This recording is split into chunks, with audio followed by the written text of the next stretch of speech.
আইনের শাসন নাই, বিচার ব্যবস্থার যা অবস্থা, আর কি আন্তর্জাতিক ট্রাইব্যুনাল গঠন? ওটা তো যুদ্ধাপরাধীদের বিচারের জন্য। সাধারণ আইনে মামলা করে একদিকে সেই মামলাও আছে, আবার এখানেও বিচার করে। কেন? কোনো নিয়মের বালাই নাই, অতি দ্রুত রায় দিয়ে যাচ্ছে। সবার ভিতরে যে কোনো একটা বানিয়ে বুনিয়ে রায় দিয়ে দিল।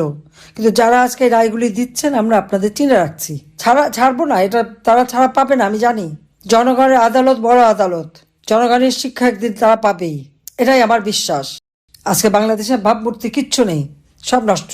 কাজে এই জঙ্গির হাত থেকে দেশকে রক্ষা করার জন্য সকলকে ঐক্যবদ্ধ হতে হবে। সকলে ঐক্যবদ্ধ হয়ে আগে দেশটাকে এদের জঙ্গিদের হাত থেকে উদ্ধার করে দেশের মানুষের জীবনে শান্তি নিরাপত্তা ফিরিয়ে আনতে হবে। আমাদের যে সকল নেতাকর্মী জেলখানায় বন্দী, তাদের মুক্ত করতে হবে। আমাদের অর্থনৈতিক উন্নয়নের গতিশীলতা বৃদ্ধি করে মানুষের জীবন মান আরো উন্নত করব, এটাই আমাদের লক্ষ্য। আর আওয়ামী লীগ নিষিদ্ধ, ছাত্রলীগ নিষিদ্ধ, এই নিষিদ্ধ আমরা মানি না। নিষিদ্ধ করবার অধিকার তাদের নাই। আমি নির্বাচিত প্রতিনিধি, এটা তাদের মনে রাখতে হবে। আমি তো রিজাইন করিনি। একটা জিনিস আপনারা বোধহয় দেখবেন, এটা আমি বলে দিচ্ছি, আমি হয়তো একটু আগাম কথা বলি, অনেকে তখন পছন্দ হয়নি যে ইউনূসের মতো হ্যাঁ একটা ভালো মানুষ, আমি কেন এত বলি। কিন্তু আজকে নিশ্চয়ই বাংলাদেশের মানুষ, সারা বিশ্বব্যাপী মানুষকে হারে ভাই টের পাচ্ছে এবং দেখতে পাচ্ছে এই লোকটা ভিতরে ভিতরে কি ছিল।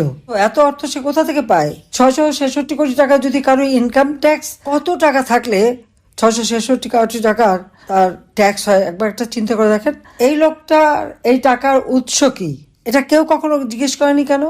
আমি দেশে বিদেশে, আমাদের দেশের ভিতরে বা আন্তর্জাতিক বুদ্ধিজীবী জ্ঞানী গুণী সবাইকে আমি জিজ্ঞেস করবো, কেউ কোনোদিন এই কথাটা ভাবলেন না যে লোকটা টাকা আসে কোত্থেকে? বাংলাদেশটাকে নিয়ে এসে ছিনিমিনি খেলছে।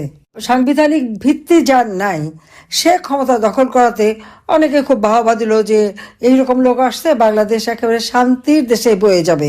কিন্তু শান্তির পরিবর্তে যে অশান্তির সৃষ্টি করেছে, যেভাবে জঙ্গিদের ছেড়ে দিয়ে আজকে জঙ্গি রাজত্ব, এই ছাত্ররা কোটা আন্দোলনের নামে, কোটা তো ছিলই না, আমরা তো বাতিলই করে দিয়েছিলাম। তারপরে এই আন্দোলন 15 জুলাই পর্যন্ত তাদের গায়ে কিন্তু একটা টোকাও দেওয়া হয়নি। কিন্তু তারপর যখন এই ছাত্র নামধারীরা মেট্রো রেলে আগুন, পুলিশকে হত্যা, সেই এনায়েতপুরে, এই সিরাজগঞ্জের এনায়েতপুরের থানায় প্রকাশ্য দিবালোকে পুলিশদের পিটিয়ে পিটিয়ে 13 জন পুলিশকে হত্যা করলো, এবং সেটা তারা স্বীকার করেছে।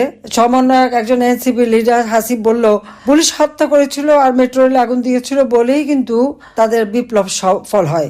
বিএনপির নেতা সিরাজগঞ্জের, সে তো প্রকাশ্যে মিটিংয়ে বলল পুলিশকে মেরে তাদের কোমর ভেঙে দিয়েছে বলেই আন্দোলন সফল হয়েছে। সে ইসলামিক এক পার্টির নেতা, সে আবার দাবি করলো সেও পুলিশকে মেরেছে।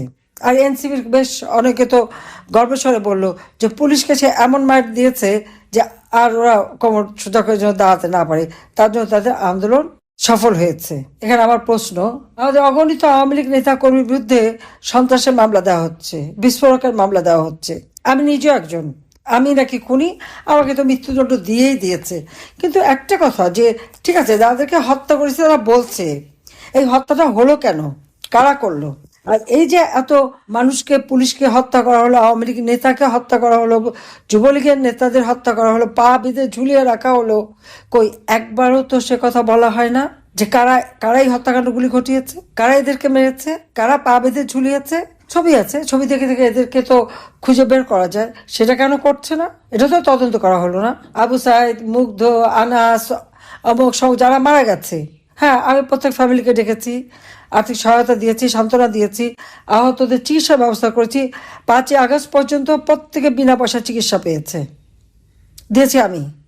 ভালো মন্দ সবই ছিল, ছাত্রলীগ, যুবলীগ এবং এই সমন্বয়ক, অমক সমক, অনেকেই ছিল, সবার ট্রিটমেন্ট কিন্তু আমরা বিনা পয়সা করে দিয়েছি। মানুষকে মানুষ হিসেবেই দেখেছি। আমি এটা বলিনি যে এদের চিকিৎসা করতে পারবো না, কিন্তু গোপালগঞ্জে যখন আমাদের নেতা কর্মীদেরকে নির্বিচারে গুলি করে হত্যা করা হলো, অন দ্য স্পট 4 জন মারা গেল, আরেকজন তো পরে হাসপাতালে নিয়ে যাওয়ার পরে তাদের চিকিৎসা দেওয়া যাবে না। স্বাস্থ্য উপদেষ্টা নিষেধ করে দিয়েছে চিকিৎসা দেওয়া যাবে না, কারণ এটা হচ্ছে ইউনূসের ইচ্ছা। তাহলে আপনারা বুঝতে পারেন যে লোকটা কি ধুরন্ধর।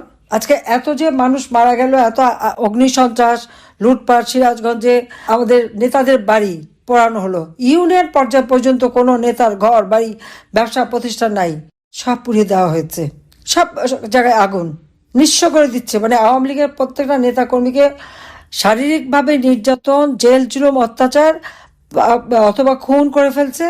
আগুনে পোড়াচ্ছে, পাশাপাশি অর্থনৈতিকভাবেও তাদেরকে একেবারে পঙ্গু করে দিচ্ছে। এটা হচ্ছে ইউনূসের মেটিকুলাস ডিজাইন।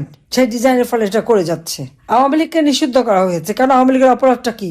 খুন করবে ইউনূস, তার বাহিনী দিয়ে তার মেটিকুলাস ডিজাইনের অংশ হিসাবে ইউনূস সেন্টারে বসে সে ওখানে বসে চক্রান্ত করে করে মানুষ হত্যা করবে, আর সব দায় আওয়ামী লীগের উপর দিয়ে আওয়ামী লীগকে নিষিদ্ধ করবে। এই সাহস পায় কোত্থেকে? সে কি জনগণের ভোট নিয়ে এসেছে? আসুক না, আমি তো চ্যালেঞ্জ দিচ্ছি, আসে দাঁড়াক, আমার যে কোনো একটা নেতা কর্মীকে আমরা দাঁড় করাবো, তাদের সাথে ইলেকশনে জিততে পারে কিনা ইউনূস আমি দেখতে চাই। যা আওয়ামী লীগ নিষিদ্ধ করার তার কোনো অধিকার নাই, কারণ সে অবৈধভাবে ক্ষমতা দখল করেছে। এই দখলকারী কোনো লিগ্যাল রাইট নাই, এটা তাকে মাথায় রাখতে হবে। আর আওয়ামী লীগ নিষিদ্ধ হলেই নিষিদ্ধ হয়ে যায় না। আওয়ামী লীগ 1949 সাল থেকেই জনগণের জন্য সংগ্রাম করে এই সংগঠন, আর সেই আওয়ামী লীগকে অবৈধ ক্ষমতা দখলকারী বলে দিল নিষিদ্ধ, আর নিষিদ্ধ হয়ে গেল। আওয়ামী লীগ নিষিদ্ধ হয় না।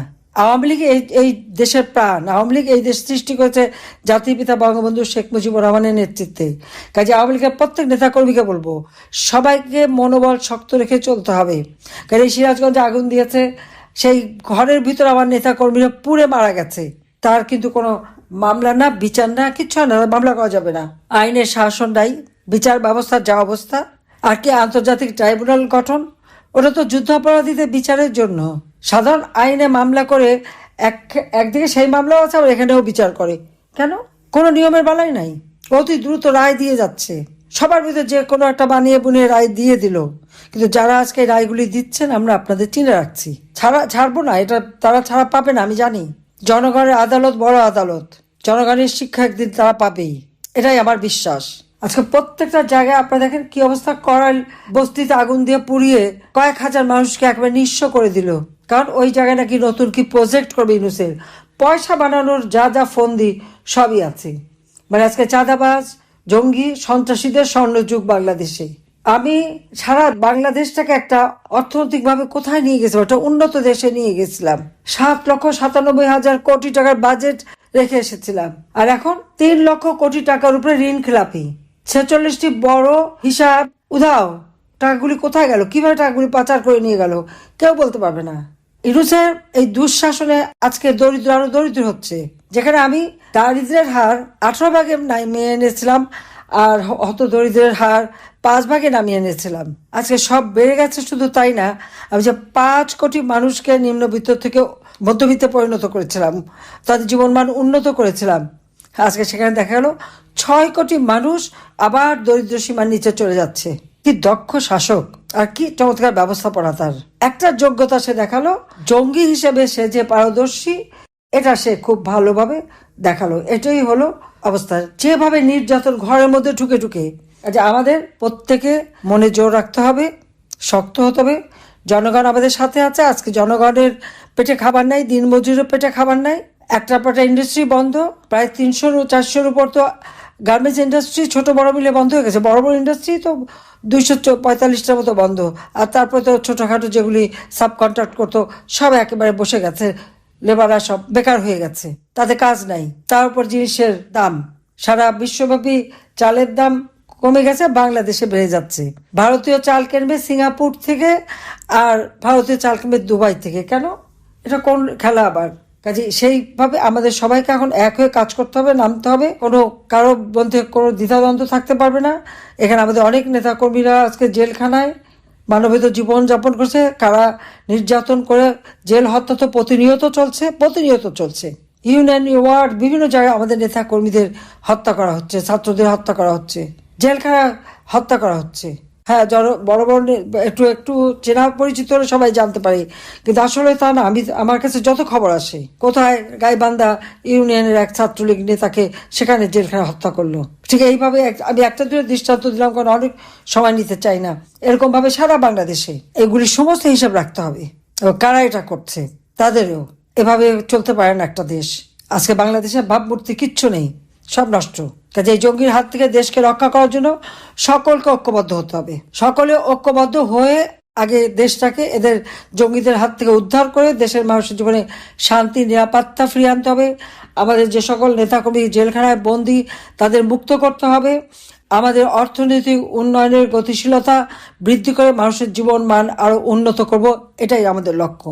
আর আওয়ামী লীগ নিষিদ্ধ, ছাত্রলীগ নিষিদ্ধ, এই নিষিদ্ধ আমরা মানি না। নিষিদ্ধ করার অধিকার তাদের নাই। আমি নির্বাচিত প্রতিনিধি, এটা তাদের মনে রাখতে হবে। আমি তো রিজাইন করিনি। কাজে জঙ্গি দ্বারা ক্ষমতা দখল করে আমাদের নিষিদ্ধ করলে আওয়ামী লীগ নিষিদ্ধ হয় না, হবে না। জাতির পিতা বঙ্গবন্ধু শেখ মুজিবের হাতে গড়া সংগঠন, এদেশের স্বাধীনতা আমরা এনে দিয়েছি। কাজে বাংলাদেশ আছে, বাংলাদেশ থাকবে। বাংলাদেশ এই দেশের মানুষের ভাগ্য আবার পরিবর্তন করবে ইনশাল্লাহ। সবাই ভালো থাকেন, সুস্থ থাকেন। খোদা হাফেজ। জয় বাংলা, জয় বঙ্গ।